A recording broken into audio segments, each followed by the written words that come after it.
sujet de la radicalisation. Donc ça a fait débat au sein de la Miviludes. Est-ce que c'est légitime que la mission travaille sur le sujet? Bon, ce qui est sûr, c'est que l'expertise développée depuis des années sur les phénomènes d'adhésion à des idées bizarres, extrêmes dans le sens où elles sont soit pas partagées par le commun ou sociopathiques ou problématiques pour une insertion et la vie sociale.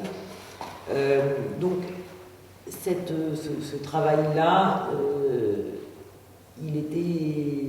Enfin voilà, on se rendait bien compte que c'était dans le sujet.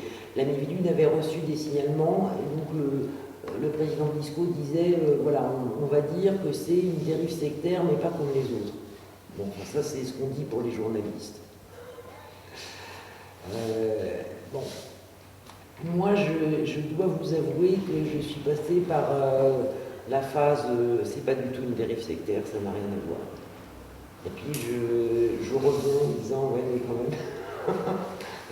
Donc, ce qui est certain, c'est que il y a des mécanismes communs. On est d'accord là-dessus. Ce qui fait une grosse différence, c'est le rapport à la légitimation de la violence et le rapport à la violence. Je ne dis pas que dans les groupes sectaires, il n'y a pas de violence, mais simplement, il n'y a pas la haine systématique, la volonté systématique de détruire la société en passant, enfin, certains sont contre la société, mais ils sont plutôt pour une évolution douce ou une évolution radicale, mais sans tuer son prochain. Donc, le rapport à la violence, il fait quand même la différence. Et en général, les mouvements sectaires, les dérives sectaires sur lesquelles on travaille, elles s'adressent à l'individu et elles ne posent pas à l'ensemble de la société, elles ne s'opposent pas aussi radicalement à l'ensemble de la société. Ça va s'opposer à certains aspects de la société ou à certains sujets, mais ce n'est pas une remise en cause aussi radicale mais ça conduit à ça, mais ce n'est pas l'affichage, et en tout cas ça ne va pas jusqu'à l'extrême violence qu'on connaît. L'autre hésitation que nous avons, c'est sur la question de l'emprise mentale. C'est-à-dire que chez certains jeunes radicalisés, il y a bien emprise, manipulation, prise en main par un réseau, etc. Mais ce n'est pas valable pour tous. Beaucoup, voilà, qui sont moins jeunes, etc., s'engagent. Et bien sûr, il y a des techniques. Il y a une propagande extrêmement efficace, redoutablement efficace.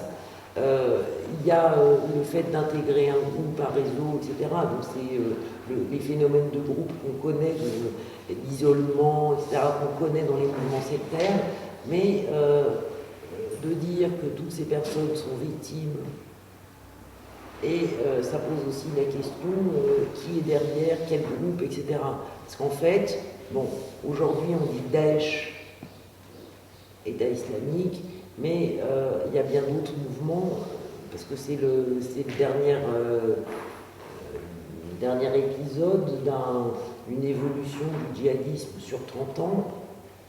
Voilà, et donc il y a des filières de recrutement, il y a Daesh qui essaye de se constituer en État et qui en a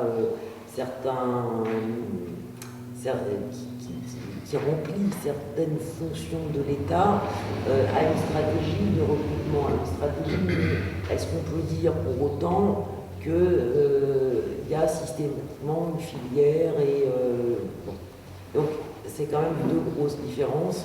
C'est qu'on peut difficilement reconnaître dans tous les cas l'emprise mentale et ce rapport à la violence qui nous gêne beaucoup. L'autre problème, puisque je m'adresse à des gens qui connaissent à fond la question des dérives sectaires, c'est que la modélisation des dérives sectaires, elle fonctionne pas très très bien. C'est-à-dire que les phases séduction, déconstruction, reconstruction, consolidation, enfin suivant les modèles Abgral et autres de la littérature, on ne les voit pas. C'est-à-dire que oui, il y a une évolution du paysage mental et on arrive à un changement de personnalité, une perte de l'individualité au profit du groupe. On retrouve tous ces éléments-là, mais sans qu'on soit vraiment en capacité de voir des étapes précises. C'est d'ailleurs une des grosses difficultés aujourd'hui, c'est que l'administration a travaillé sur des indicateurs de basculement, mais ce qui manque là, c'est comment on mesure le degré d'engagement, le degré d'adhésion et les risques de passage à l'acte. Juste pour vous dire que oui, il faut travailler sur cette question. Donc la Miviludes a constitué un groupe d'experts avec des pédopsychiatres, des psychologues cliniciens, essentiellement des psys et des éducateurs spécialisés. On a réuni à peu près l'ensemble des grosses associations qui travaillent et qui suivent effectivement des personnes. Parce que ce qui nous inquiète, c'est qu'il y a beaucoup d'experts autoproclamés, beaucoup de gens, il y a beaucoup d'argent en jeu, hein, parce on finance. Donc il y a des associations qui disent oui, je sais faire, je vais vous les déradicaliser, moi les petits. La déradicalisation, c'est pas un kyste qu'on retire, hein, c'est quand même plus compliqué. Et donc on essaye de travailler avec des professionnels et des gens qui suivent. Il n'y a pas une solution miracle, voilà, c'est individualisé, c'est multifactoriel, etc.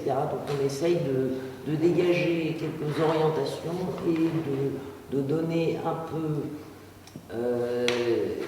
aux préfets, puisque la prise en charge elle est faite au niveau des préfectures, d'aider un peu les préfets à s'appuyer sur certaines associations ou certaines expériences et de dire finalement les compétences qu'il faut réunir pour arriver à prendre un peu sérieusement en charge ces problématiques.